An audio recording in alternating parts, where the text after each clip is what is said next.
Hey there, beautiful souls. Avalon here, and I am doing another viewer request, and this one is from Melissa Johnson, who also wrote to me on my Avalon's tarot tag and asked me about tarot decks. Now, she wanted a deck. She couldn't find one she connected with. She wanted me to recommend her one.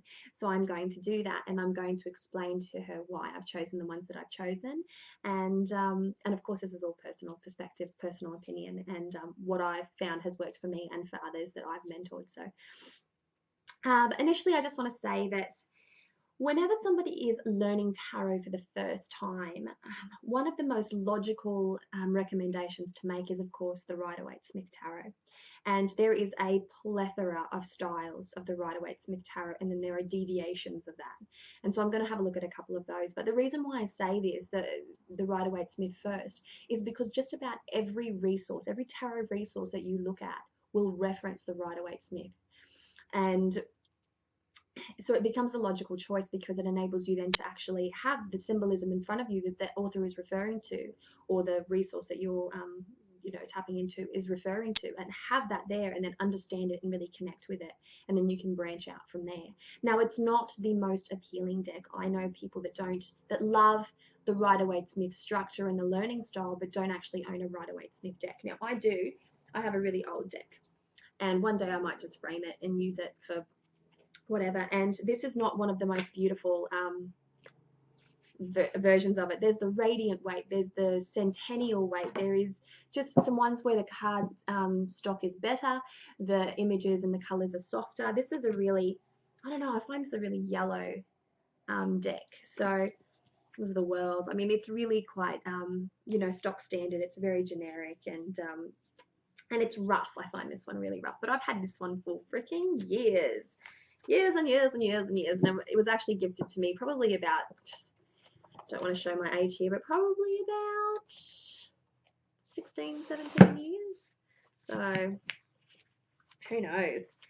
And I don't use it at all, but I have it as a reference, and I find that it's helpful to have it as a reference, especially in the beginning stages where you can actually refer back. Like I said, really compare, have a look at the symbolism that they're actively talking about. Rachel Pollack goes deep into her understanding of symbolism and her description of symbolism, and so having a Rider deck present to have a look at and compare it with what she's talking about is really valuable. So that has to be my top recommendation. Of course, it's not the most beautiful one. A lot of people don't resonate with it, but it is a standard classic, the classic deck that is talked about all over the world. So in no particular order, I've got a few here. Actually, what I might do is talk about the ones that actually don't have books, and go from there. So the Crystal Visions Tarot is a really soft, beautiful tarot deck. There's the backing of it. It's a beautiful purpley color, and the images are lovely. And they are based on the Rider-Waite-Smith symbolism. Sorry, trying to get it for you so that the light doesn't really disturb. So these are really beautiful, really soft images. Jennifer Galasso is the creator of this deck, and it comes with a little white book, not a substantial tarot book. So if you were to get this deck, you would actually need a reference book, and there are many great reference books out there. But it is a beautiful deck, and it's a very popular deck amongst tarot readers. A lot of people own this deck, and they find that they can connect with it beautifully, especially if they have that more, whimsical nature about them. It is called the Crystal Visions. It has a very fae kind of energy attached to it, and so it is very fantastical. It is very beautiful in that way, so you would need to connect with some of that as well. The next one is actually my Happy deck, and I've done a review of this one, and it's buckling now because I've used it so much. Poor little thing. Great quality. This is great card stock. The Crystal Visions actually has a great card stock, and this one's really vibrant. And this is the, oh gosh, I just forgot the name of it. What is it? 9 Lives Tarot by Annette Avalons. and I reviewed this one, like I said. And Annette actually sent me this really cute postcard with an updated book that's all coloured thumbnails and my birth card laminated, which I thought was the sweetest thing ever. But this has really traditional, easy to access symbolism, very feminine oriented, great cardstock, no borders, and just easy to sort of read. And it is, again, based on the Rider system. I should say the Smith system because she did the artistry of it. The Waite Smith. And these are some of the decks. So this is an Australian-made deck. It's self-published, and you can buy it directly off her website. But it's great. The cardstock's beautiful, and I always like to take that into consideration. Good cardstock actually means the world to me. You want a deck that you can use, you can shuffle, you can really, really hook into without fearing that it will fall apart. And like I said, it's got really clear symbolism, so it's easy to connect with in that way. The next is actually a classic deck, and one that I don't particularly use for readings all that often. I've used it for a couple of daily draws, and this is the Morgan Greer deck. Now, this is a classic deck. It is borderless, based on the Rider imagery as well. Good cardstock, beautiful little backing there, and some more old school style symbolism, and the style of artwork in it is a little bit old school as well. But the Hierophant, I actually hate the depiction of the Hierophant. In most decks, I hate the depiction of the Hierophant. It's my birth card. I expect more from it.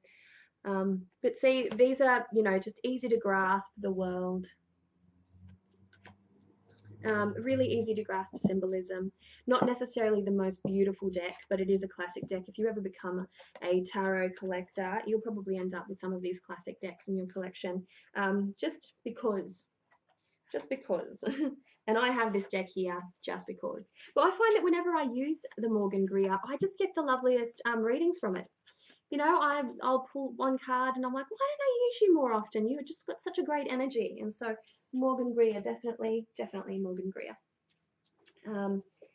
The next, and like I said, this is in no particular order.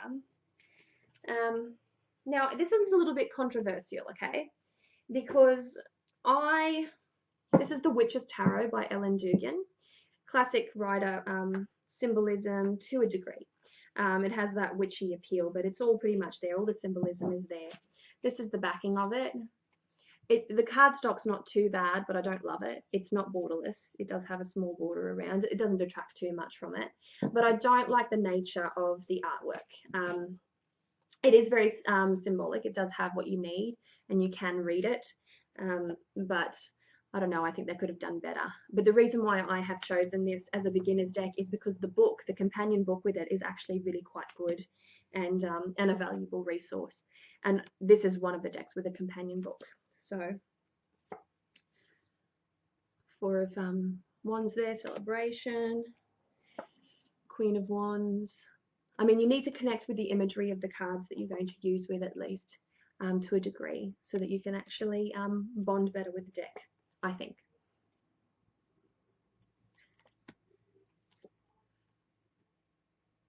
And there are just a few examples of it. And, there are people that love this deck, and there are people that hate it, but I'm recommending it, like I said, because of the companion book. And this is the companion book. And it's chunky. It has 302 pages, and it has obviously spreads. It has really great representations, full page representations of the cards in black and white.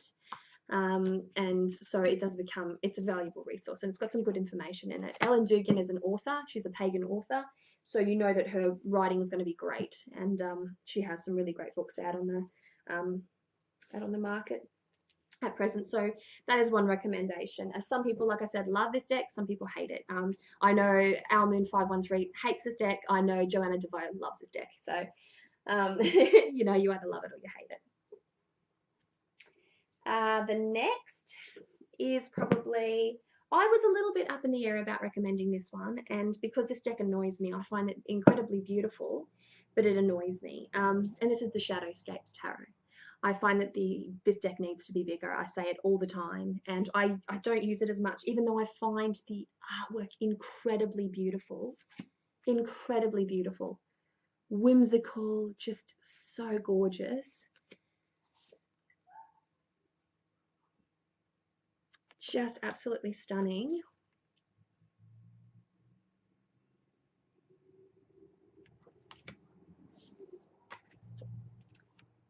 The cardstock's okay. It's not the best. This is the backing. And they're a pretty standard size. I think they're around the same size as maybe a playing card, maybe a bit bigger than a playing card.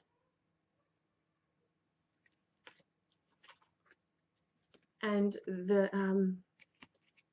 artist just had a beautiful vision here. I just wish these cards were bigger. That's my only qualm.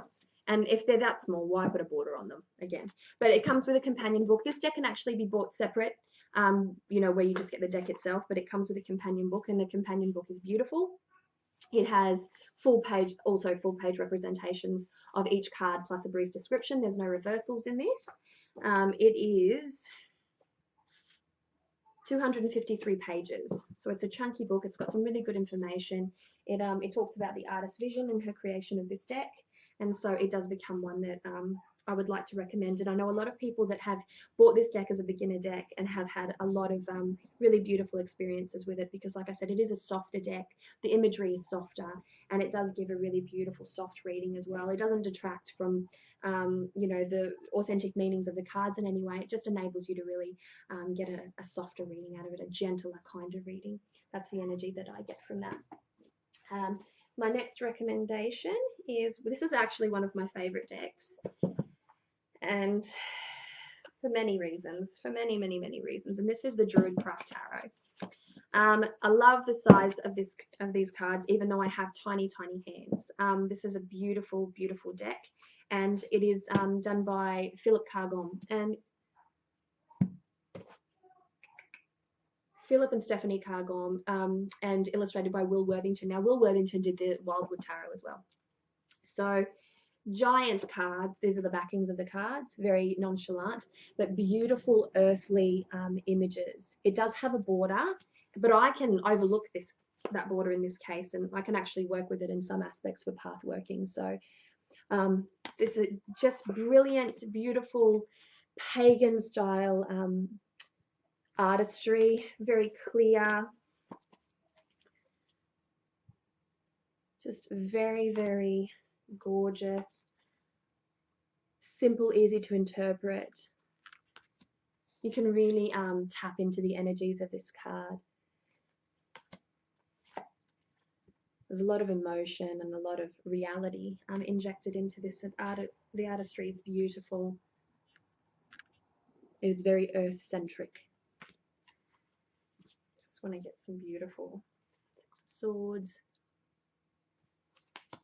And I just, 10 of Swords.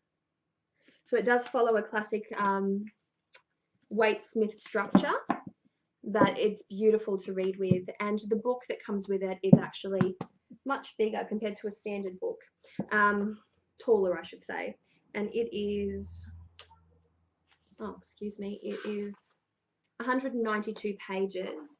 I love, this is how it's sort of laid out. You've got smaller thumbnails there, but really great representations, and they do give reverse meanings here. But the thing that I love about this companion book is that it stays true to the Waite-Smith symbolism, not so much the symbolism, but the traditional meanings, and it gives such a beautifully holistic, gentle meaning interpretation to it. All the cards still have those same traditional meanings, but the way Philip Cargom and Stephanie Cargom actually interpret those meanings and articulate them is really beautiful. There's patient wisdom in there, there's deep understanding, there's a gentleness to it, and so when you're reading for yourself, you want that kind of energy to come through. You don't want it to be confronting, especially if you're learning tarot. So this would probably be one of my favorite and all-time most recommended decks. I've sold a lot of these through my shop. And I love recommending this to people because of the energy that comes with this deck. And I know that those who have actually purchased it and who are working with it at the moment have had a ton of success with it, and they've really deepened their tarot study, and it helps to have a really good deck to learn with and to base your learning on. The next deck that I want to recommend is Tarot of the Illuminati, and this is another one that I find that people are very, very drawn to. Excuse me. This is beautiful gilded edges, borderless, which I love. The imagery is so vibrant. It is also Waite Smith structure, but the symbolism is so vibrant in this. The colors are fantastical. They're really, they just jump out at you, and there's so much going on. Some people don't like this deck because it is too busy, but I find that it is perfect for interpreting symbolism.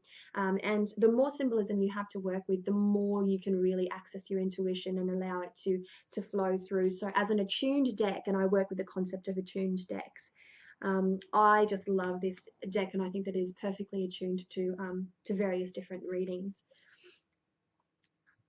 So it's a very, very vibrant, like I said. It doesn't particularly follow any one ideology. There's a lot of infusion of culture in this. It's very regal. It gives off a very regal feel. And like I said, it's due to the vibrancy of the artwork and, you know, and just the artist's vision. Now, it's a very beautiful tarot deck. This is the backing of it. And I know a ton of people who have actually bought this deck and have had great success with it. It comes with a companion book, and the book itself is 157 pages, and it's written by Kim Huggins, the author of Tarot 101, which is, you know, a fantastic beginner's tarot book. So really great little book accompanying it, and the box that it comes in is like just wonderful. Like, it's a sturdy little box. It has a magnetic clasp on it there, and so it's really, really great for storing your deck in. Keeps it nice and safe, and little ribbon there to help you get it out. The inside of the box is beautiful. It is a brilliant, very dynamic deck. The next deck I wanted to introduce you to is probably along the lines of a themed deck, and I've been trying to avoid recommending heavily themed decks because they can sometimes sort of detract from the learning process.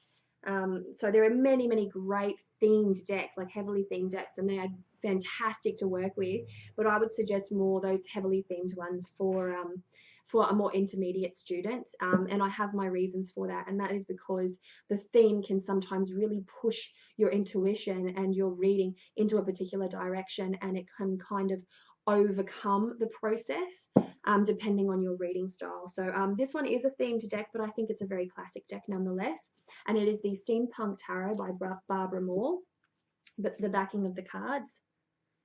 And there is still a lot of traditional symbolism, and it's not completely overwhelming to the process.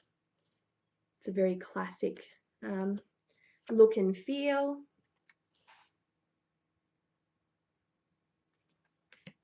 And very easy and nice to interpret. This is actually a favorite deck amongst a lot of people, and it really depends on whether or not you're the type of person that goes for this kind of imagery.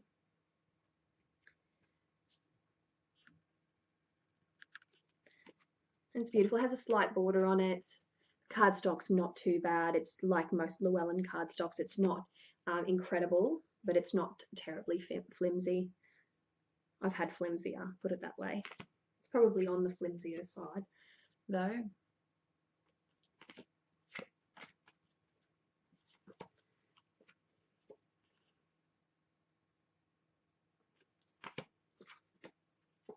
And all the traditional symbolism, like I said, is there.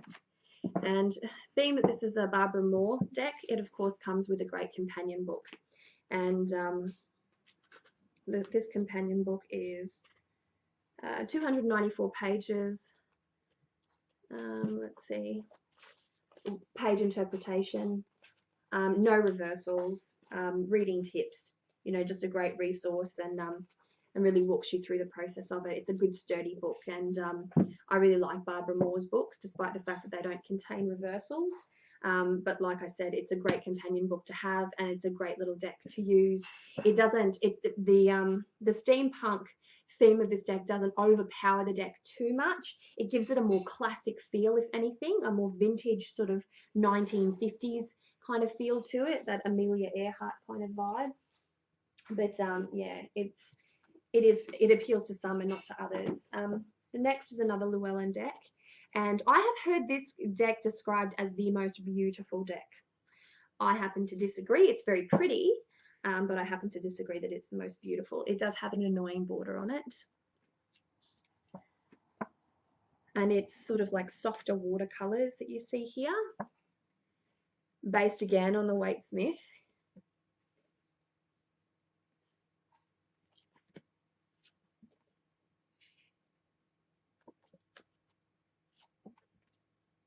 That's actually a really beautiful image.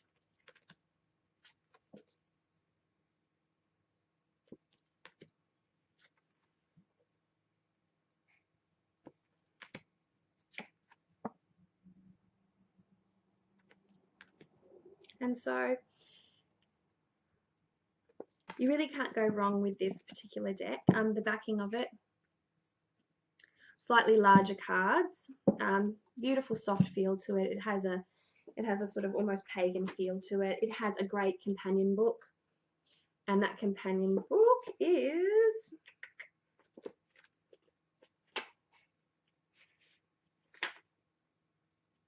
gosh,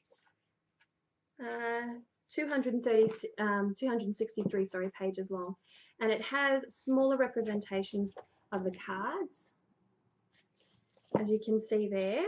It's got descriptions, it's got the history of it. It's a really great book, and it has the upright and reversed meanings, and they do take a fair bit of time explaining, especially the major arcana. And when you get into the minor arcana, we're still in the, so the major arcana actually takes up almost the entire book.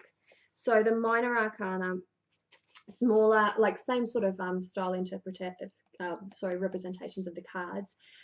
This is your divinatory meaning, and this is your tiny little reversal. So they don't go too deep into the minor arcana, but they still do a good job nonetheless. So that can be a very, very great beginner's guide. And any one of these decks you can work with, and you know, start to understand the symbolism and the Rider-Waite. And so if you have other tarot resources to work with, then it does become an easier thing to do. Like tarot books, I mean, there's a lot of, like, I do mean there's a lot of books will talk about the Rider-Waite. If you don't own a tarot book yet, I encourage you to go into a bookstore and just have a look at the representations of the cards that they use in the books, and you know, what they talk about, the symbolism, and which system they use, and I guarantee you it'll be Rider-Waite, unless you're looking at a book by Thoth, in which case that would be, you know, more the Thoth deck, the Aleister Crowley Thoth deck, which is another iconic deck. And this is The Legacy of the Divine by Ciro Marchetti. The Legacy of the Divine is digital media, and I know people who absolutely love this deck. It's vibrant, it's colourful, the symbolism is strong and always present there. You get a really good feel. I happen to love the Hermit card in this deck. I think it's really, really beautiful.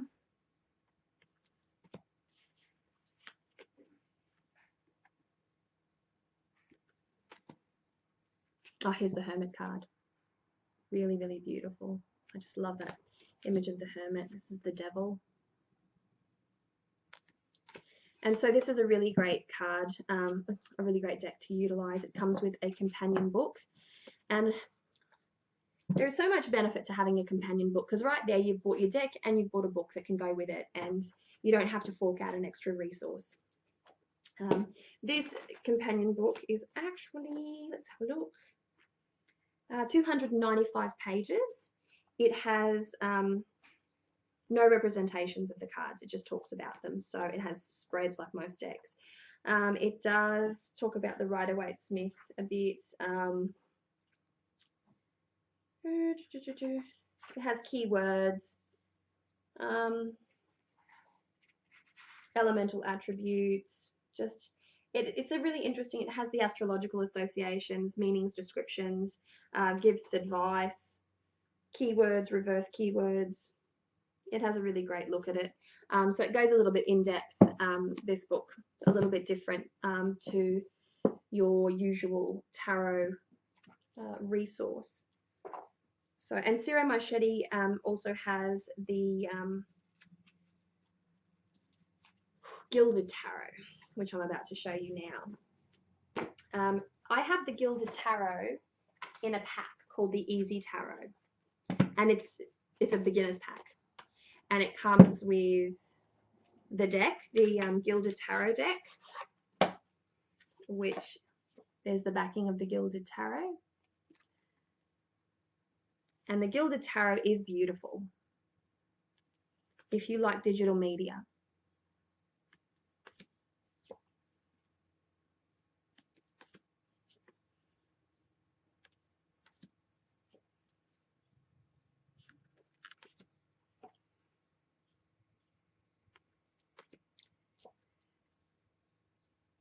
Again, this is not the type of artwork that would connect with everyone, but it is great. It's got a little Celtic cross card with the artist's information on it. And I don't often use this card, but this deck. But it does come with a really groovy book, and it has, this book is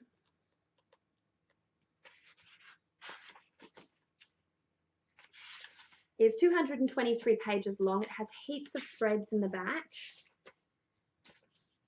cheat sheets, final touches, lots of little ways that you can utilize the cards and interpret them. It has small representations, interpretational meanings. I'm not sure if it goes into the negatives, but it does, you know, it's a great resource because it's intended to be easy tarot for beginners, and it comes with this, and it is the Celtic cross thread. So it's a little sheet that you can utilize to sort of cheat from it. It has a little bit of information around the outskirts of it, but I don't normally recommend beginners start with a spread as big as the Celtic cross, but you know, when you're ready, there's that cheat sheet there, and it's, you know, a really great little resource for when you're prepared to delve into that particular spread. Oh, of course, I'm not going to be able to put you back in. So I think that's about it.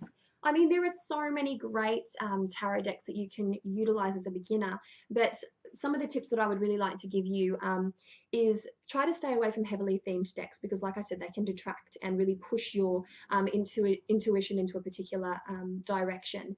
A light direction, a darker direction, a themed direction. So try to avoid those and try to stick with a very clear, very clean cut kind of imagery to begin with. And once you have that firm foundation, that understanding of the natural symbolism, the Rider-Waite-Smith symbolism, then you can move up to these beautifully themed decks and see if you like the concept of incorporating attuned decks, so particular decks that are themed that would be perfect for particular readings, for instance. And so other things to take into consideration, of course.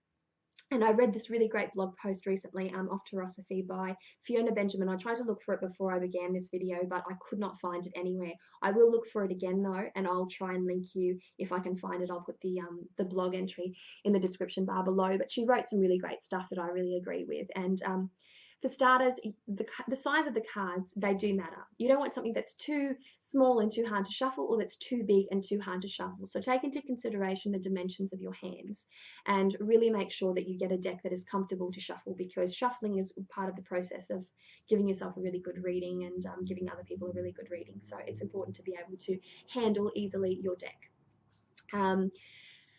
Crystal Visions, I have tiny hands. Crystal Visions is a great deck to shuffle. You know, I love it. It's a great deck to shuffle. Another thing to consider is the actual cardstock. You want a deck that's going to stand the test of time. So having flimsy cardstock is not really conducive to, you know, longevity of that deck in particular, and it becomes a waste of money if you have to replace a deck. So cardstock is actually really important, and unfortunately not all tarot creators or companies actually adhere to the concept of really good cardstock. So you do get really good cardstock with some mass-produced decks, but I find that the better cardstock actually comes from self-published decks. I have a lot of self-published decks, and only one of them really has flimsy cardstock, and I get really irritated because I actually paid a lot of money for this particular deck, and it has very flimsy cardstock, and so that's another thing.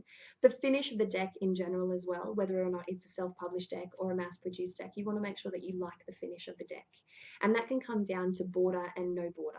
So a lot of tarot readers, they prefer borderless decks, and there is a benefit to having a borderless deck, and that means that the image really pops on the card and really involves you and really engages your interest. And so having a borderless deck is a beautiful thing, and it's so refreshing. There's so few of them out there, so it's really refreshing when you buy a deck and it's borderless. You're like, yay, it's something to celebrate. But there are people that actually don't mind borders, and you have to figure out where you sit on the fence with that. Does a border detract you? Does a border make the card look more beautiful? There are people that, you know, love a particular deck, they have borders, and then they go about trimming their deck, and I just think that's sacrilege. That's a personal thing, of course. I can see why they do it, because borders can be really, really annoying and can really detract. And so they take matters into their own hands and just modify the card to suit their wishes a bit better. But are you one of those people? Are you going to be comfortable doing that? I'm not comfortable doing that. I don't trust myself trimming a deck. I might actually try it one day, but I just don't like my chances of actually not, you know, stuffing it up. So that's something that you really want to pay attention to, and to really give value. So there's many things to look at when you're buying a deck. But to begin with, don't place too much emphasis on, should I love this deck? Am I going to love this deck? There are so many beautiful decks out there. But for beginners, it's really important to get a deck that is really conducive to easy reading. And like I said, I'm going to show you what I'm talking about here. I've done a video on tarot resources, great tarot books, and you'll see what I mean. This is Rachel Pollack's tarot wisdom. And the images that she uses in this book is Rider-Waite-Smith imagery. She talks about Rider-Waite-Smith imagery. There's the world card in the background. That's the Rider world card. I'll show you another one.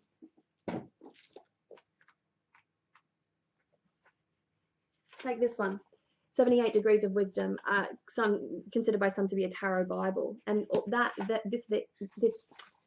this here is Rider-Waite-Smith.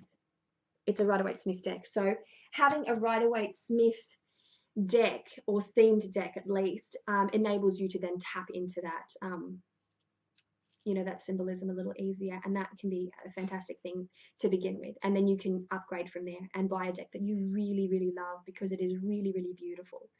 So have a think about that, especially for the learning process. Like, I just want to also say, this is my own personal observations. If you feel that you cannot work with the Rider deck, or something that is themed the Rider deck, there's nothing wrong with that either. Go with what feels right for you personally, and make it work for yourself. There are some great themed decks out there that are really, really beautiful, and that lean more in between the Thoth and the Rider-Waite, and that's fine as well, just as long as you have a really great tarot resource alongside it to help point you in the right direction, and to give you an understanding of traditional meanings, because that will help you grow as a reader. So much love, many blessings. Mwah! Hope you enjoyed this, Melissa, and everyone else. See ya.